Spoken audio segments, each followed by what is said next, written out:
Welcome to Choice Classic Radio. Like us on Facebook, subscribe to us on YouTube, and help keep this show alive by donating at choiceclassicradio.com. For more of your favorite old-time radio shows, join us on our companion podcast, Choice Classic Radio Detectives, where we bring to you tales from the greatest detective shows the golden age of radio had to offer. And now, with 946 episodes, broadcast on CBS Radio from 1940 to 1962, we bring to you Suspense.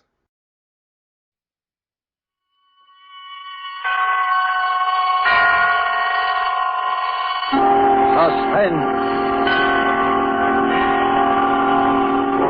Tonight, Roma Wines bring you the extraordinary child actress, Miss Margaret O'Brien, co-starring with the incomparable Dame May Whitty. Suspense is presented for your enjoyment by Roma Wines. That's R-O-M-A, Roma Wines. Those excellent California wines that can add so much pleasantness to the way you live. Yes, right now a glassful would be very pleasant, as Roma Wines bring you a remarkable tale of suspense. And with the strange tale called Cricket, and with the performances of Margaret O'Brien as Little Florence, and of Dame May Whitty as her grandmother, Mrs. Edney, Roma Wines hope indeed to keep you in suspense.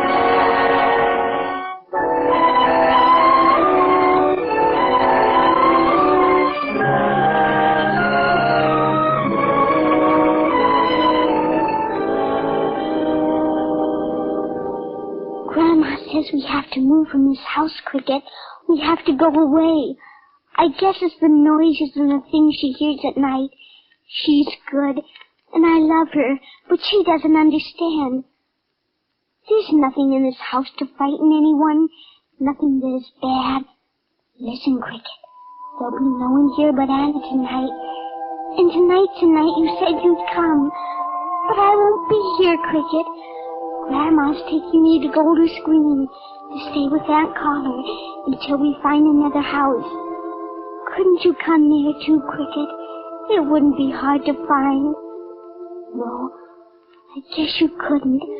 I guess this is the only house that you can come to. Is that because you died here, Cricket? Florence? Yes, Grandma. Are you ready? Yes, Grandma. I was just saying goodbye. Please, Florence. Couldn't we stay here tonight? Just tonight? No, dear. Come now. We mustn't keep the cab waiting. All right, then. You go on ahead. I'll be right down. Goodbye, Cricket. I hope you'll understand.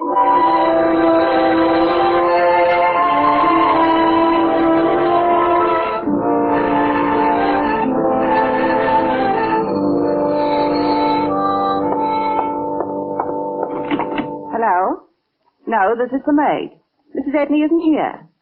No, she's staying overnight in Golders Green with her granddaughter. You're welcome. Goodbye. Who is it? It's me, Anna. Oh, you shouldn't come in without knocking like that. I heard Mrs. Edney was gone. Have you finished with the cleaning? Not quite. You're early. I was worried. Has there been another robot raid? No, not that. I didn't like you being here in the house alone. And I want you to tell Mrs. Edney you're not coming back after today. But, Charles, I can't... If Mrs. Edney chooses to live in this house, that's her affair, but... Have you heard it tonight? Have I heard what? You know what I mean. I've heard nothing. The neighbors have. Oh, if they minded their own business, they wouldn't hear so much. They said it was bad. I'm not interested in what they said. Well, you should be. Why should I be? Because of all the things that goes on in this house. Oh, what was that? Who is it? Anna? Oh, Mrs. Edney. I thought you'd gone. Oh, good evening, Charles. Good evening. I thought you were staying the night in Golders Green, Mrs. Edney. I am. I left Florence there. But I have to meet the real estate man here, Mr. Peters. Then you are going to move? Yes, Anna. Oh, I hope you're not moving because of the stories that have got around. Oh, don't you worry about me. You'd better go now, Anna. Take your umbrella. It's raining. If you need me, you'll drop me a line, won't you? I will. Thank you. Goodbye. Goodbye, Mrs. Edney. I suppose you don't hear it now, Anna. Charles. The neighbour's dog's at it again, Mrs. Edney. The neighbour's dog. You know, there isn't a dog within miles of here. That must be Mr. Peters now. It ain't no dog anyone's ever seen, and you know it.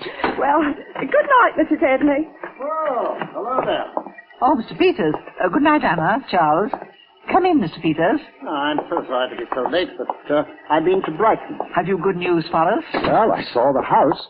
It's going to take a lot of work before you'll be able to move into it. Oh, no.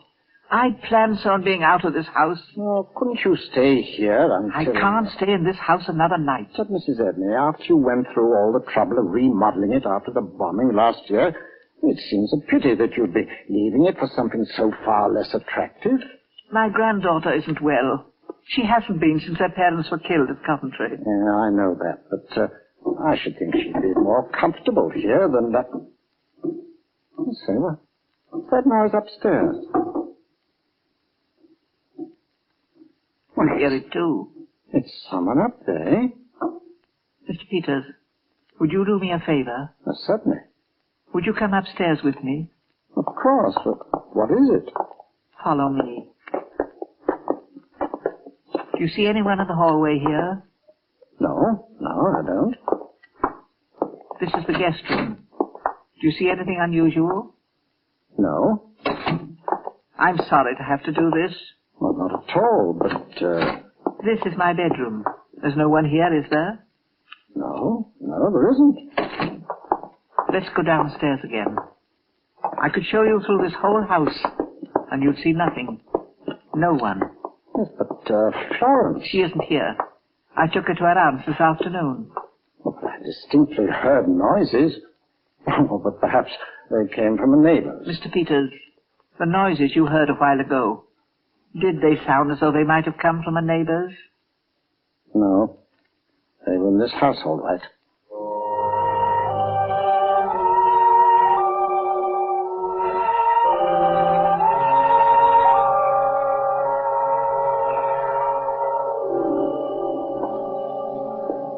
I wish I could help you, Mrs. Edney. I must ask you to say nothing about our moving to Florence. She's against leaving this house, but I know it isn't good for her to stay here. I understand that. I smell something burning. Yes, it's always like that. First the noises, then something burning. But there is something burning. You can search the house, you'll see no one. Nor will you find anything burning. I know. Are you certain there's no one upstairs? You saw a while ago. Yeah, but I heard it so clearly. And that smell... Would you like to go upstairs again? Yes. I'll go alone this time.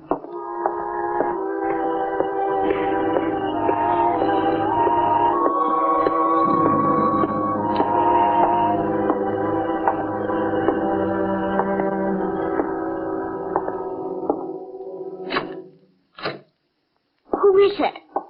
Florence. Who are you? I'm Mr. Peters, remember me? Yes, you're the man who wants us to move out of this house, don't you? Well, I looked for another house for you because your grandmother asked me to. Don't look anymore. Well, if you say so. I thought you were at your aunt's. No. Yeah, Florence, that burning smell. Have you been playing with matches?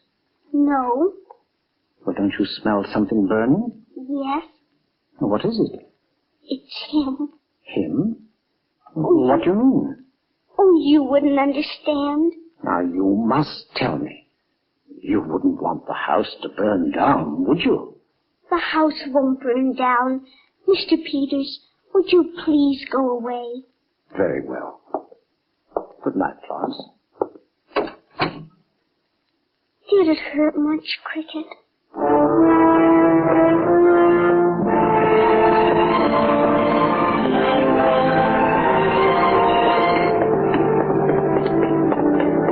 Mrs. Edney, your granddaughter's upstairs. She couldn't be. Are you sure she wasn't up there a while ago when we both went up? But you saw. I showed you. Yeah, you didn't show me your granddaughter's room. I'm going upstairs. Please wait. Certainly.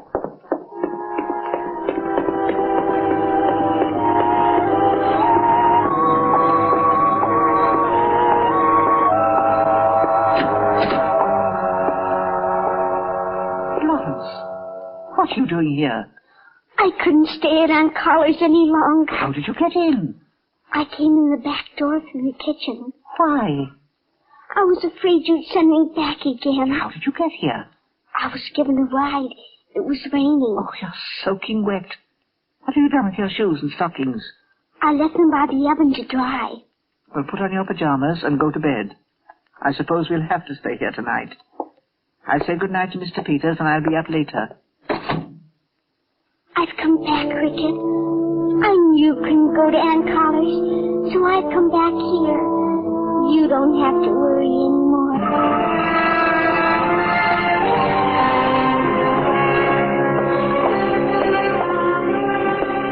Mr. Peters? I'm out in the kitchen. Would you come here for a moment?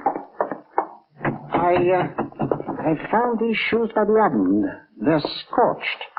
Well, Florence must have put them to dry. Yes, I know you've been through a great deal lately, but I'd suggest that you take yourself in hand. But, Mr. Peters... Well, I think you've been imagining things. You insisted there was no one upstairs. But there have been other times. And are you sure that if you'd investigated them, you wouldn't have found an explanation like tonight? I know what you're thinking. I'm only trying to help you. This burning smell which you thought was so mysterious. You've been very kind and patient.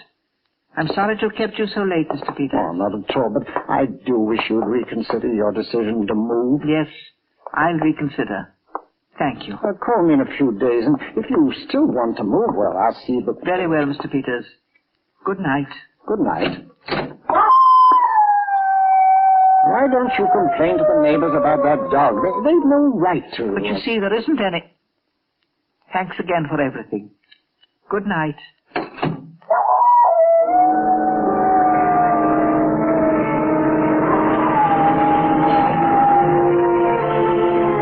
For Suspense, Roma Wines are bringing you as co-stars Dame May Whitty and Margaret O'Brien. In a moment, we will present the second act of Cricket by Mel Dinelli, which is Roma Wine's presentation tonight of Suspense.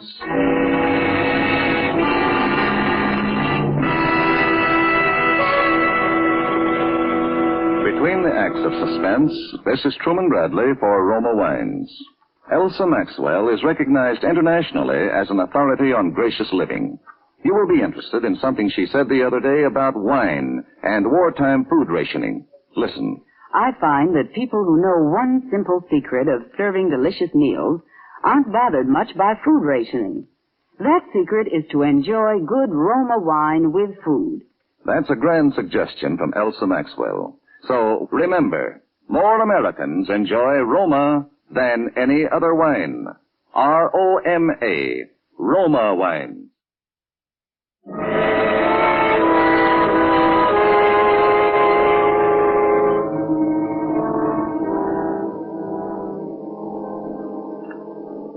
I'm letting you stay, Florence, but just for tonight. Now, you must promise me to go to sleep. But I'm afraid I'll miss him if he comes. Oh, you must stop talking like that. Do you know why he might come tonight, Grandma? He's not coming, dear. Oh, yes, he is. It's just a year that he's been gone. A year's an awfully long time for someone that you love to be gone, isn't it? Try not to think about it, dear. Please, Grandma, tell me about it. Oh, no, dear. I want you to go to sleep. Please, Grandma, tell me just once, and then I'll go to sleep. Tell me how brave he was. Please? Oh, Florence. Well, then will you promise to go to sleep? Yes, I promise. Very well. Very well. Once upon a time, there was a little girl, a lonely little girl, and a dog. A very brave dog. Yes, a very brave dog. It was during one of those awful raids when we sometimes thought none of London would be left standing. I'd put you to bed in this very room, and I'd gone downstairs to lock up the house for the night. And the awful bombs seemed to be coming closer and closer. I was standing at one of the windows looking out when I heard the screechy whistle very close. Then there was a splitting crack. The door was under it. And the next thing I knew, I was out on the street. crowds and confusion. I've been hurt. They couldn't seem to move. But I knew you were still in there. Trying to get up. But they kept telling me not to. That I'd hurt myself. The house was blazing by now. And then I remembered that Cricket was in there too. And I prayed that somehow, some way he'd do something. And then we saw you. You were dazed, and Cricket was tugging at you, pulling you towards the doorway. He was leading you straight to safety. You were almost out, both of you. Suddenly, the flaming doorway crashed. It looked as though you'd been buried under the doorway, and for a moment I thought... But then, we saw you, coming towards me. It was Cricket who'd been trapped inside the house, and we could hear him. The poor, brave dog. There was nothing we could do, for the whole house seemed to fall in after that.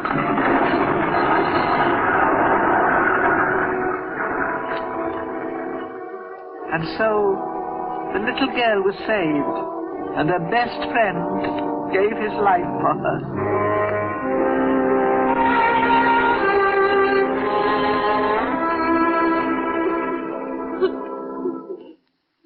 Why do you make me tell you about it, Florence? It only makes you feel worse. Oh, no, Grandma. It makes me see how brave and wonderful he was.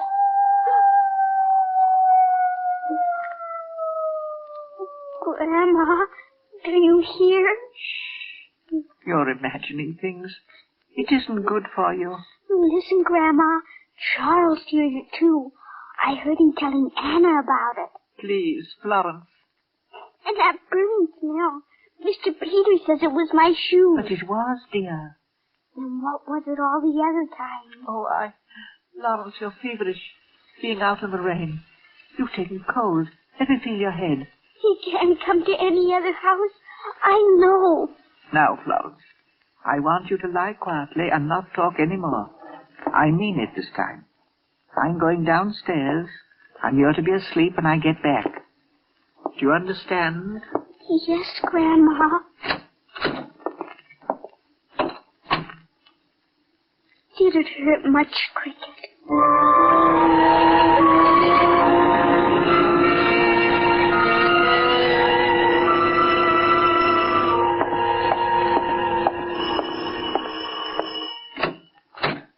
Anna. I know it's late, Mrs. Edney, but I thought as long as Charles said things to make you nervous, and you being alone here and all, well, I thought it was the least I could do.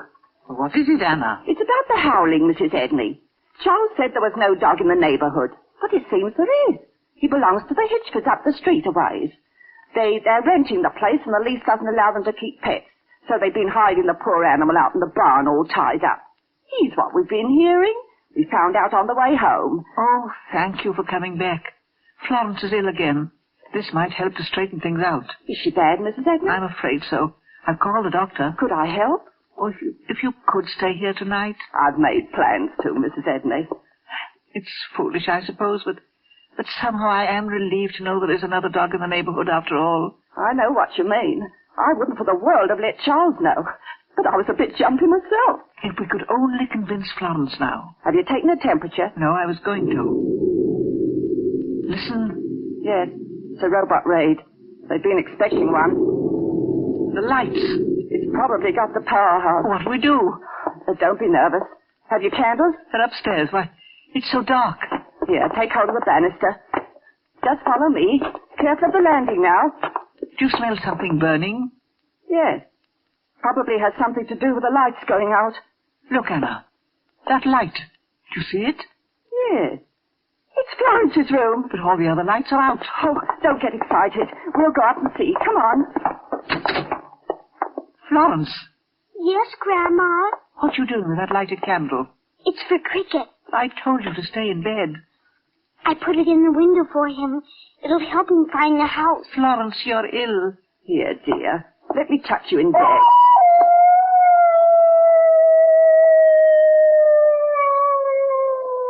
Listen, he's lost.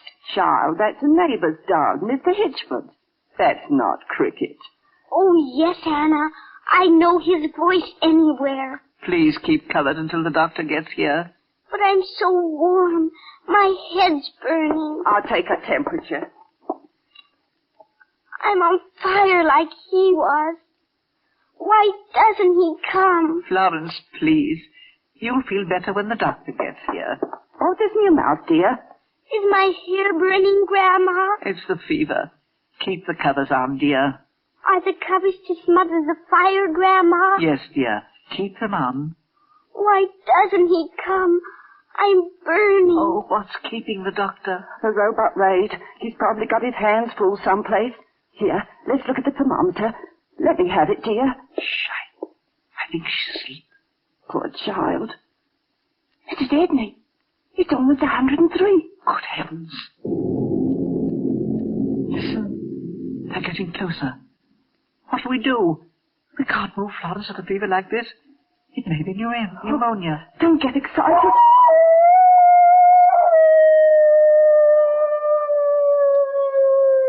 He's crying because I'm burning like he did. Shouldn't I close the window? There's a wind coming up. Oh, no, Anna. I want to listen for him. I want him to see the candle so he can come home. All right. Try to sleep, dear. Is he coming? Why doesn't he come?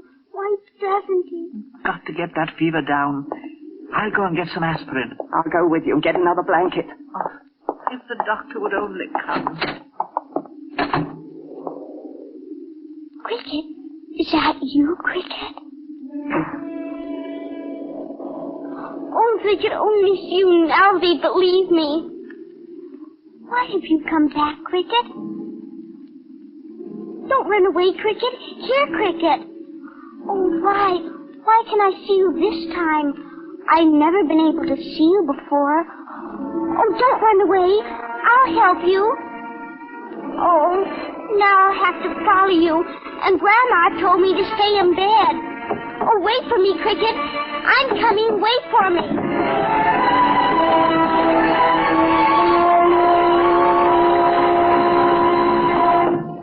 Hurry, Anna. Look at the smoke. That's never happened before. It's coming from upstairs. Quick, Florence. It's Florence's bedroom. Oh, the curtains are burning. The candle she put in the window. Where's Florence?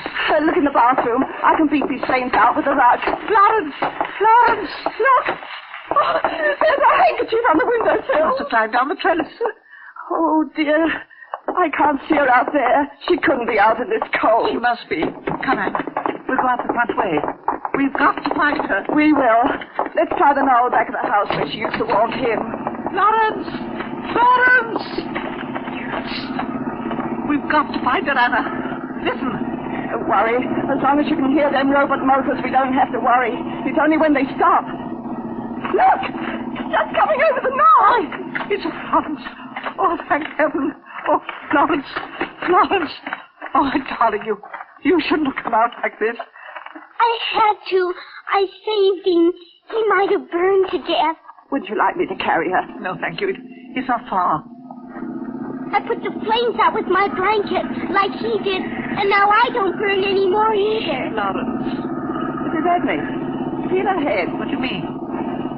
The fever's gone. How? I don't know. Ah! Ah! The bomb! It stopped. It's overhead. Fall to the ground, Mrs. Edney.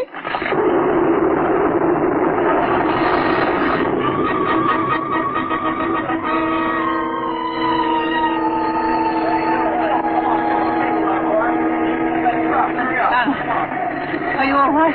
Yes. And Florence? She's all right. I can't see the house. Has he? Was he? It must have hit directly on top of it. There's nothing left of your house. Are you all right over there? Yes.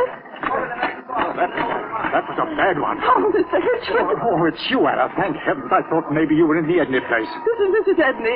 Mr. Hitchwood. Oh, I'm sorry about your home, Mrs. Edney. Oh, thank you. We got our place, too. Oh, was anyone hurt? Oh, no.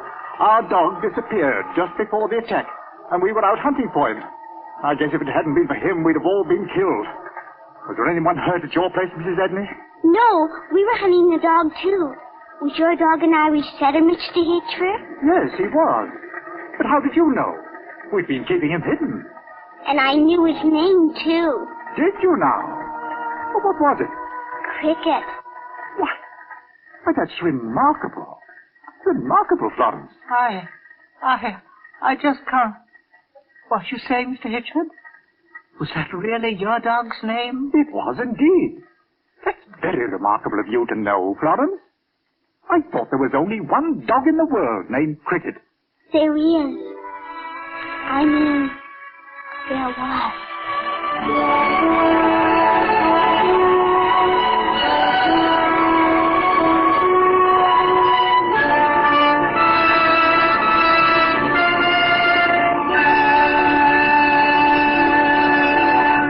And so closes Cricket, in which Roma Wines have brought you Miss Margaret O'Brien and Dame May Whitty as co-stars of tonight's study in Suspense.